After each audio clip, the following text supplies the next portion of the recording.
This summer has seen a devastating spate of wildfires across many areas of Europe. And while the worst fires have been extinguished, the affected areas now have to deal with the damage caused.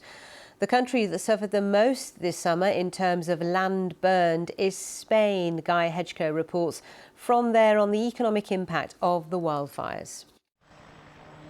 The worst summer of wildfires in 3 decades. Nearly 1% of Spain's total surface area was burned in just a few weeks. Here, in the rural province of Zamora, the impact has been devastating. Now, those affected are gauging the damage. José Antonio Bruña, a local beekeeper, was relatively lucky. The fire stopped just metres short of his 1,500 beehives. But the burned fields nearby mean his bees now lack much of the flora they need to survive. And because his beehives were not destroyed, he's not able to claim insurance. Estimo que sobre el 50% de merma de producción. I estimate that my honey production for this year has been halved. And I think it's going to take another 2 years for the flora that my bees need to grow back again.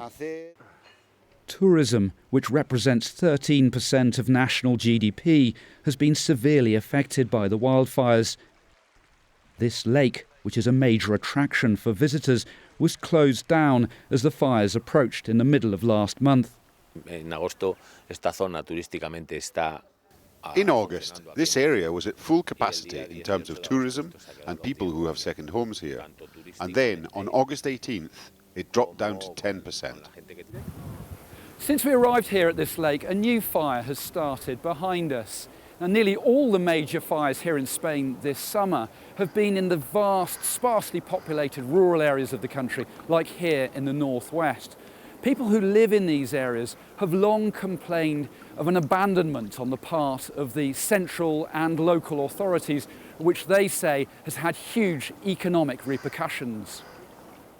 Although the summer has ended, the fires continue, albeit smaller ones, like here in the farming town of Castromil. It's hard enough as it is to survive because of the price of animal feed and fuel. Every day it's more difficult for farmers to get by. And then, on top of that, this happens. One farmer we spoke to has had to put down 11 cows which were badly burned recently. A farmers' association has estimated that losses in the sector across the country this summer amount to at least 600 million euros because of animals killed and land and property destroyed. This fire was brought under control, but now Spain is counting the enormous cost of a disastrous summer. Guy Hedgecoe, BBC News, northwestern Spain.